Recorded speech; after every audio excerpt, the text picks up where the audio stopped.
Alright, so here today we have the amazing Yamaguchi Revoltech Superman, particularly the new 52 version.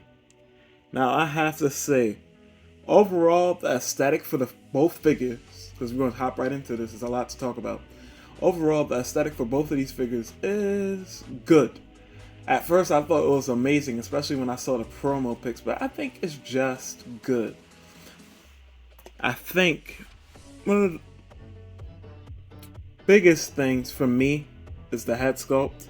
The head sculpt is fine, but I'm not sure whose artist interpretation they were going for. Because when you get into the packaging, this is the artwork that comes with the black version. That doesn't look like him.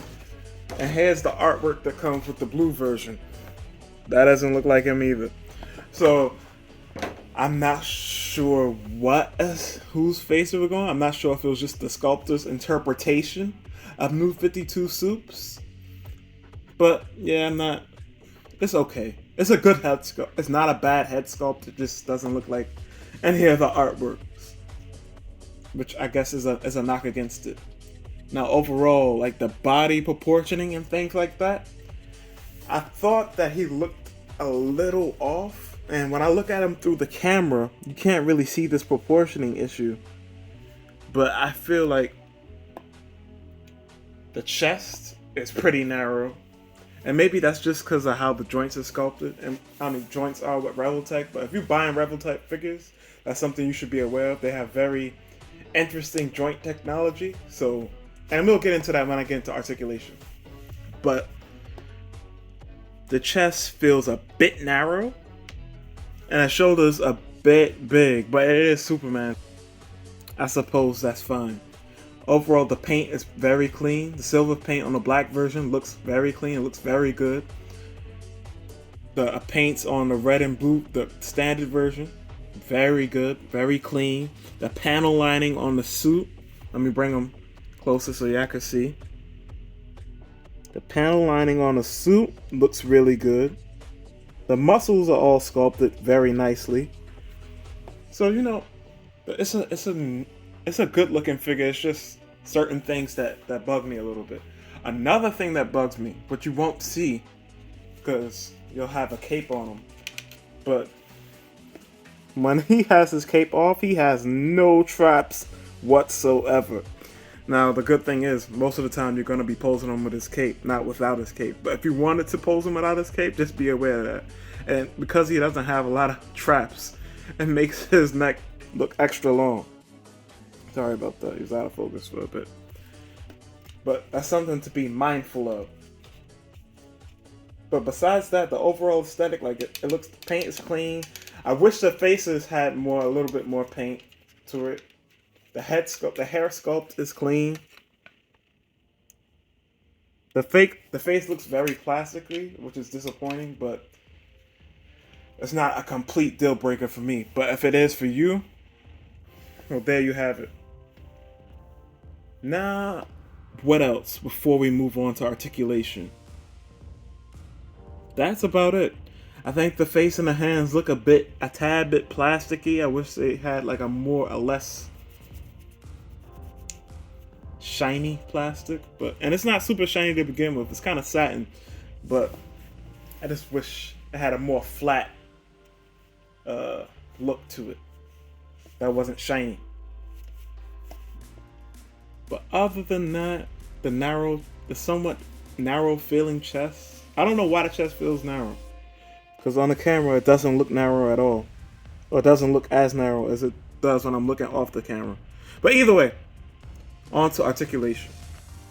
Before we get into articulation, here is the height. As you can see, I'm looking through the camera, he looks about 6.5 inches, so he has some good height to him. Now we're going to move on to the articulation. Now for articulation, we're going to start at the head as usual. You can look up really far. He can look down. Okay. Not the best. For his arms, they go out to the side about that much. There's that huge gapping and it breaks the scope a whole lot. But if you're buying a Revoltech, you should know about that. Uh, Arm rotates all the way around. I would say double hinged elbow, but it looks like it's a ball joint there. That also doesn't look the best. But when you're buying Revoltechs, you should expect this. It's more about the functionality and posability of the figure rather than the sculpt. Even though the sculpt that is there is good, I would say, in terms of the muscles and stuff. Swivel at the wrist, and is there a hinge? No hinge. Oh wait, it is a slight hinge, but it's hard to move. Torso, you can lean back that much. He could crunch forward extremely far. Side to side is pretty good. He has a waist twist. So overall, the ab articulation or the torso articulation is really good. So far, the articulation in general is pretty damn good. But onto the legs have perfect splits. I would call it a double jointed knee, but it's not really a double jointed type of joint. It's like a single hinge joint that bends really deep. Better than most double jointed knees, might I say. But you do get this little, I don't know what you would call this little piece right here. So if that bothers you, like I said, once again, that's Revoltech for you. You're gonna have little pieces like this that poke out because it's all about functionality and not necessarily as much about the sculpt. He has a slight thigh swivel. He can kick up about that far. He could bring it back, but it goes out to the side. Not so far. So overall, leg articulation is pretty good. Not a lot of figures nowadays have it so you could bring the leg all the way back. They usually put more emphasis on going forward, and going forward is pretty good. Now the ankles they're hindered a little bit. They go forward that much, come down about that much. Toe hinge. And ankle rocker works fine. Also, you get a cut at the boot. So overall, it's a nice batch of articulation. Next, stay tuned for accessories. For your different head options, Superman comes with 2 copies of the same looking forward stern face. He comes with 2 looking to the side faces each, which also looks stern. But one is looking right and one is looking left, and you also get the angry heat vision eye.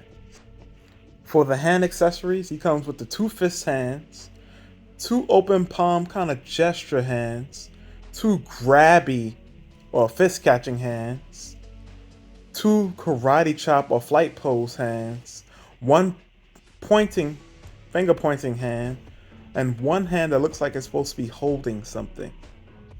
All of which are sculpted nicely. They all have that very plasticky look, but sculpted very nicely. And finally, I know previously I was just showing pictures, but I think I showed this one live for the accessories. It's not the last thing, but among the last things, you get 2 different types of capes. You get a cloth cape and you get a plastic cape. And here, that's a look at it. As you can see, I have the plastic cape and I have both capes posed up. In terms of which one I prefer, I have a tendency for the plastic cape to fall off more. So be wary of that. And also, when you have with the plastic cape, one thing to be mindful of, it doesn't come in the packaging already assembled. You have to assemble it. So it comes with this top piece that goes over his shoulders right here, and then you would peg it in here. Now, if you're having trouble pegging it in, it's because, what you do is run it under some hot water and then, try to peg it in if you're having trouble. Same thing goes for the wrist pegs, because I was having a little bit of trouble earlier when I was taking pictures of the hands. And also, you get a little figure stand, which is fine. I wish the joints were tighter, but what are you gonna do? And also, you get this little baggie with these extra pegs. Now, these extra pegs, I think, are for the wrists and the ankle. So, definitely don't lose those. Another thing, since we're talking about accessories, and this is going to be the last of it before I go to my final thoughts on the figure. Something to be mindful of when you're changing out the head. This bottom piece on the hair is a separate piece, so don't lose this piece. But besides that, stay tuned for my closing thoughts, and stay tuned for pictures at the end. Also, one more thing. Almost forgot. I'm not sure if I said this earlier. This one it's a cloth cape, but it has a bendy wire in it. The bendy wire doesn't feel the most durable. Like, I thought it was gonna be a bit, harder to bend. It's pretty easy to bend. So I think that also means it could be pretty easy to wear down over time as well. So just be mindful of that. I prefer the cloth cape because it gives more, majestic style pole options. The only thing that sucks is like in terms of a neutral pose, it doesn't fit directly onto the shoulders very well. So that's annoying. But other than that, it's a dope cape. It's up to your preference. The cape also, let me take it out, plugs into the back of the figure via these two holes. Now, when you first plug it in, it could be a little bit of trouble, and you could just do what I said before. Run it under some hot water, and that should do the trick. Not too long, maybe like 10 to 15 seconds. Not too long. But for real this time, stay tuned for the closing thoughts, and I'll see you then. Overall, both of these figures are awesome. I can't lie. As I was posing them and playing around with them a little bit more, I have to say the fun factor of this figure is it's awesome. Like, you're gonna have fun posing this figure. If you can get past some of the joints that break the sculpt, like more than other action figure lines do, then you're gonna have a ball posing these figures. If you decide to get both versions, I don't see a reason why you would want to, unless you just, of course, it's two different colors, but you don't have to. It's not like you must pick up both versions. I would say if you're looking for a good New 52 Superman figure, you gotta pick this guy up. Absolutely. Some final gripes. One thing I noticed while playing around with this one, not this one too much, the hips was sometimes a bit loosey-goosey. Sometimes it would stay still, sometimes it wouldn't. So I was very suspicious of that. I'm very curious to see how it's going to be long term. I think, another thing to note, the red on this, the black version, is a duller red. I don't know if y'all can see it on camera. I'm going to bring them a little bit closer. But the capes, it's a duller red. This one is a lot more vibrant on the blue one. So that's something to note. Not anything that's bad or anything, but just something to note. Overall, the accessories are stellar. Like, you get a shit ton of accessories, all the heads, you get a stand, you get extra joints, you get 2 different capes. I would say that overall it's worth the price point of $100+. It's like, I've seen prices of $108. If you're buying this online, it's probably going to be $108, then plus taxes, then plus shipping and handling. So if you could find this in a comic store or something like that, I would say definitely pick them up there. It'll probably be about $10 less. But either way, less money is less money. Overall, definitely pick them up. If you're a Superman fan, you're going to have a ball posing this guy. Even if you just want to put him in a vanilla pose, I don't think he looks too bad in a vanilla pose. It looks pretty good. Like, these are pretty basic poses. I think he has a fairly imposing Superman like presence on his just in that pose. Overall, definitely pick this guy up. Now I know that by the time it's all said and done, you're gonna have dropped what $125. So that's steep. I understand that's a steep price to pay. But if you, like I said, if you can, definitely pick them up. I'm pretty sure, like, as we, 2 years out from now, the prices will definitely be up, especially for the black version. Now, whenever there's an alternate color version of a figure, y'all know, the price will have a tendency to, really be up there. So be mindful of that. With that being said, stay tuned for pictures. The reverse flow out.